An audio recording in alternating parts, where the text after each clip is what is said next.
All right, let's get right into it. This is a wild story about a green energy dream that just completely imploded into this international corporate nightmare. We're going to break down the systematic destruction of a company called BioClean Energy. So, this is the big question, right?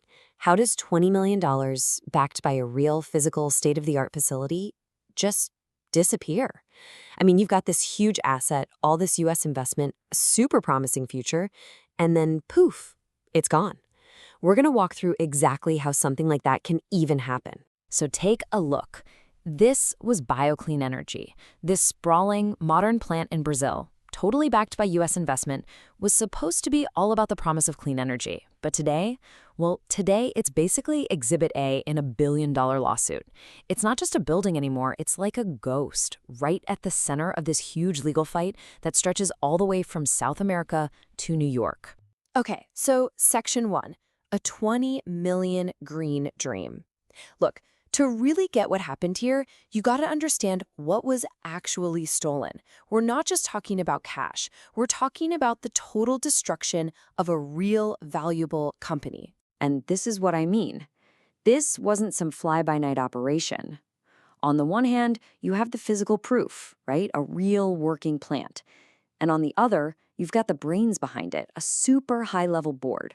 We're talking partners from major capital firms, execs from places like Bank of New York Mellon and Morgan Stanley.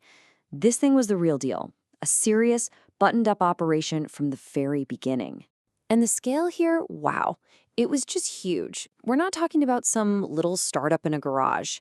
This was a 5-acre facility built to pump out over 32 million gallons of biodiesel every single year. It was a $20 million bet. A big one on the future of clean energy, all funded by American investors. All right, Section 2, the methanol heist. So how does a place like this go from a beacon of green energy to a crime scene? Well, it all starts with the theft of one single crucial chemical. You know, this timeline is it's pretty damning. You can see the pattern so clearly.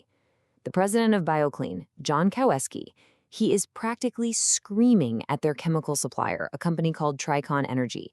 He's telling them over and over, stop selling methanol to these random groups using our name. First, it's an email. Then he finds out about illegal sales from Brazil's own petroleum agency and warns them again. Then a formal legal notice. I mean, there was no way they could claim they didn't know what was going on. And guess what? All those warnings, totally ignored. What you're looking at here, these pipes and tanks, this is the exact infrastructure that was being used against them. The lawsuit claims Tricon just kept on selling methanol, using BioClean's own licenses, to criminals who had nothing to do with the company. It's like the lifeblood of the plant was being drained away right under their noses. So, what was the point of all this? Simple. It was a black market scheme. They were taking the stolen methanol, selling it on the cheap to gas stations as fuel, dodging all the taxes, and totally undercutting the legal market. And the fallout for BioClean? Oh, it was a catastrophe. They got stuck with millions of dollars in tax liabilities for sales they never even made, sales that were literally putting them out of business. And get this. After BioClean warns Tricon's US headquarters that a massive lawsuit is coming, this is the response they get. To avoid any confusion with you, Tricon will no longer be doing business with your company. That's it. No, oh my gosh, let's investigate. No, how can we fix this? Just a cold shoulder. It is an absolutely stunning way to respond when you're being accused of helping commit a multi-million-dollar fraud. Okay, Section 3, the banking accomplice. So, a crime this big needs more than just a shady supplier, right? You got to have a way to handle the cash. And that's where one of Brazil's biggest banks comes into the picture. This quote from the legal filings just says it all. The original Portuguese term they used was dinheiro vivo, which literally means live money. We are talking about people walking into bank branches with bags of cash, just straight up cash, to pay for all this stolen methanol. It's incredibly brazen. And the lawsuit alleges the bank just let it happen. So the lawsuit lays out this pattern of what it calls willful blindness from the bank, Banco Bradesco. And the red flags were, They were everywhere. Huge sums of cash being deposited. And these deposits were being made at bank branches where BioClean didn't even have an account. Management filed formal compliance complaints over and over, and they were just ignored. The lawsuit argues this wasn't just some oversight. It was a clear violation of Brazil's own anti-money laundering laws. And the irony here is just incredible. You're looking at the plant's high-tech digital control system. I mean, this is the picture of a modern, sophisticated operation.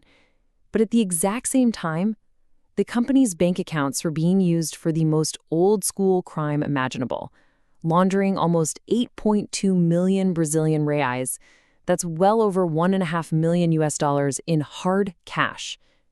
And the whole time, the suit says, the bank just let it roll. Section 4. Justice denied in 48 hours. So you've got clear evidence of theft, clear evidence of money laundering. You think, okay, now the courts will step in and sort this out, right? Well, what happened next is where this story takes an even darker turn, suggesting the rot went way, way higher up. So let me ask you something. You've got a complicated, multi-million-dollar corporate fraud case. It involves international companies, tricky financial stuff, huge damages. How long do you think it should take an appeals court to make a final decision? A few months, maybe? A year? What sounds reasonable to you? 48 hours, 2 days. That's it? That is how long it took for the Sao Paulo appeals court to shut the whole thing down and rule completely in favor of the bank. I mean, the way this ruling went down is just unbelievable. The bank's law firm, a firm called Bermudes, files an appeal. And bam, 2 days later, they get a total case-closed victory. But here's the kicker. BioClean's lawyers asked to make their oral arguments, which is their legal right, and they were just ignored. That's a direct violation of Brazilian law.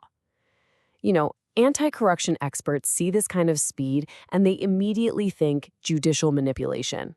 And this lawsuit isn't shy. It straight up names the 3 judges who made it happen. So now we're in Section 5, a billion-dollar RICO case. With the door basically slammed shut in Brazil, the whole fight moves to the US. And this is where the numbers get absolutely insane. Let me show you how you get from a $20 million loss to a billion-dollar lawsuit. First, you have that initial $20 million investment. Gone. Then you tack on $320 million for all the other damages. We're talking lost business, stolen goods, a ruined reputation, the whole shebang. But then comes the big one. The U.S. has this law, the RICO Act, that can triple the damages.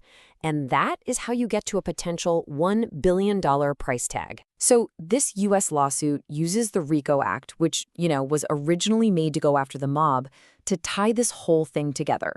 It's accusing the bank, the chemical company, and the law firm of working together as a criminal enterprise, committing wire fraud and money laundering. The suit also points out that Bradesco, the bank, never told its American investors about any of this, which could be a huge SEC violation. And it's not just a lawsuit. It's a formal call for the big guns, the Department of Justice, the SEC, and the FBI, to open up their own investigations. And that brings us right back here, full circle, to the plant itself. This place, which was supposed to be a productive, valuable asset, is now just a silent monument to this massive alleged crime. It's the concrete evidence of everything that was taken. A story like this really makes you ask a pretty scary question. If you're an investor and you're putting your money into a project overseas, what happens when it all goes wrong? What happens when the local systems that are supposed to protect you, the banks, the legal system, are maybe the very ones working against you? Where does your investment go? It's like it just vanishes into a black hole. So ultimately, this whole fight over the ghost of BioClean energy is way bigger than just one company. It's a billion-dollar warning flare for any foreign investor.